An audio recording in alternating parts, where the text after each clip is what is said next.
iHeart, get ready. Fantasy football is here. Welcome to the Full-Time Fantasy Show. FullTimeFantasy.com is home to the Fantasy Football World Championships and the best players in the world. Real money winners giving their secrets to help you win. Now exclusively on iHeart. This is the Full-Time Fantasy Show with your host, the one, the only, Dr. Roto.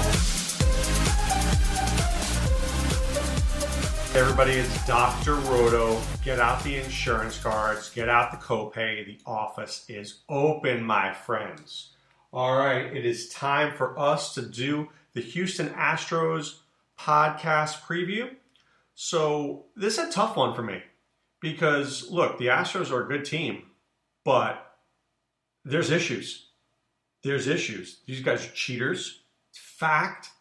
Let's not pretend. They're 100% cheaters, and the entire Major League Baseball is against them.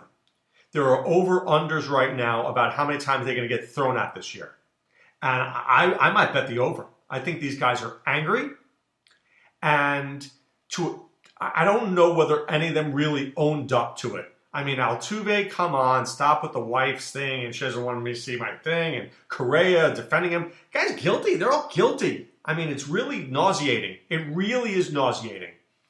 And look, I guess I feel strongly about this because as an athlete, you never want somebody to have an advantage in a game, especially a World Series, especially that. It's nothing worse than that. I guess it's one thing during a regular season game, that would kind of suck. But during the playoffs, I mean, that's just worse. So let's take a look at what's going on here. I would be very careful. I'm being really honest with you, I don't expect to own many Astros this year. I may have one or two, but not the one or two guys that you think. I may get the guys that you're not thinking of. So at catcher, there's Martin Maldonado, calls a good game. Not a great catcher. I mean, not a great average. I mean, you don't want him, okay? Let's get to first base, Yuli Gurriel. He produces. I mean, 31 home runs, 104 RBIs last year. Always hits in the 290s. Never strikes out a ton.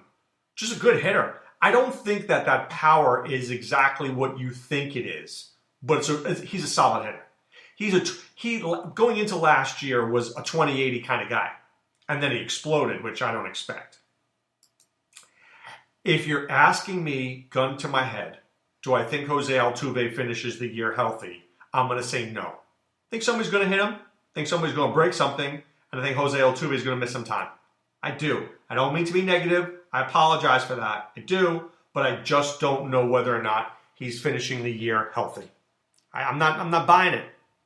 I feel the same thing about Carlos Correa. And I feel the same thing about Alex Bregman. They're good players. I just don't foresee a full season. I just don't. I mean, I'm not trying to be negative.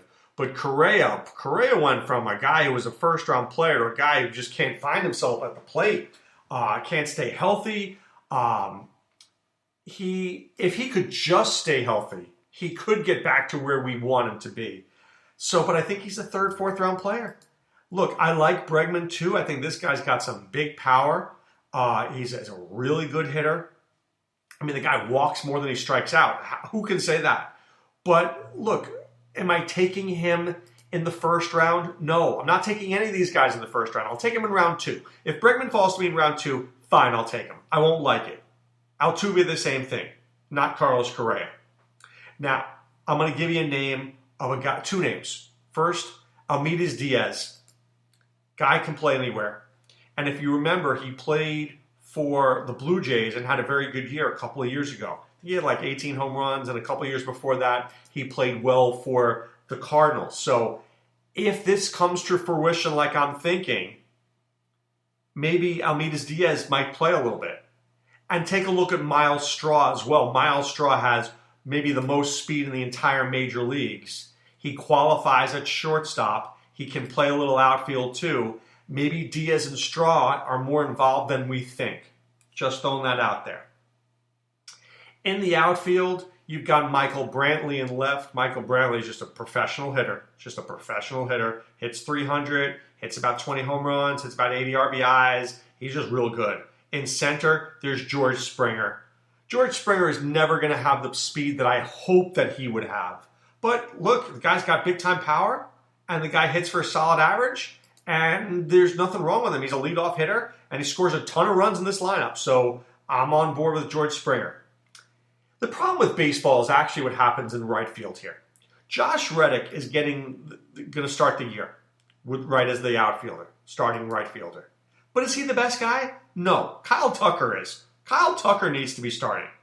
So at some point, Kyle Tucker is 23. He's got future star written all over him. At what point do the Astros say, you know what, Josh Reddick, you're done. You're my fourth guy. Kyle Tucker, you're my starter. Why does it always take till May or June for that to happen? It's a little frustrating because Josh Reddick is not finishing the year as the starting right fielder. He's good, but he's not that good. Kyle Tucker is better. Yordan Alvarez, what a sensational hitter. Dealing with a knee issue this spring, so be careful about that. And here's the other thing that you need to be careful of. He is not going to play in the field. They want his bat in that lineup. He's going to be a Nelson Cruz type. So I love the player, talking 35 to 40 home runs, but he's going to go into that util spot and he's going to take it up there. So be careful when you draft him, all right? You've got to know what you're doing. They have a very deep bullpen. Roberto Osuna is the closer there. I like him. Ryan Presley, very good setup man. Joe Smith, solid setup man. Chris Davinsky, solid setup man. All right, so if you're looking for holds, any of those guys can help you out. Osuna, the clear closer choice. All right, Justin Verlander, injured. Okay, not going to play opening day. Says he's going to take a miracle. That's never a good sign. He's got a mild lat strain. That to me is a month. Plan accordingly. Zach Greinke moves up. He's 36 years old. He's still a pretty darn good pitcher, but he's their number one with Verlander out. Okay? No more Jared Cole. No more Verlander. Astros are a human team. Lance McCullers. I like him. I like him. I don't necessarily trust him. Can he pitch 150 innings? I don't know. Never really seen that. Jose Urquidy, I kind of like him very much. But has he even thrown 100 innings? No. Right? Maybe he threw 100. I guess I take that back. Between the minors and majors last year, he was a bit over 100. But is he going to be at 150? I don't know. I'm a big fan of Josh James. Real big fan of Josh James. But he only threw 61 innings last year. So they've got Austin Pruitt. They've got Framber Valdez. They've got Forrest Whitley in the minors. They are going to have to cobble together, and I use that word well here, cobble together, piece together innings. Verlander is supposed to throw a ton. Greinke is going to throw a ton. But the other guys, you've got, let's say, McCullers, Urquidy, James, Pruitt, Valdez, who are all going to have to throw about 130 to 150. If that happens, there's a shot that this team can repeat in the playoffs. If it doesn't, I don't know. Could be a very long season. All right, but it's right now. It's time to put away the insurance cards, put away the copay. The office is closed, my friends. Remember, check out fulltimefantasy.com. Enter the promo code ROTO50 for 50% off your first 2 months. All right, guys, this is Dr. Roto saying be well and take care. Thanks for listening to Full Time Fantasy. There's never been a better time to join and go full time. Visit fulltimefantasy.com. Use the promo ROTO50 for 50% off your first 2 months. And don't forget, fantasy players, please thumbs up the podcast on the iHeart app. See you next time.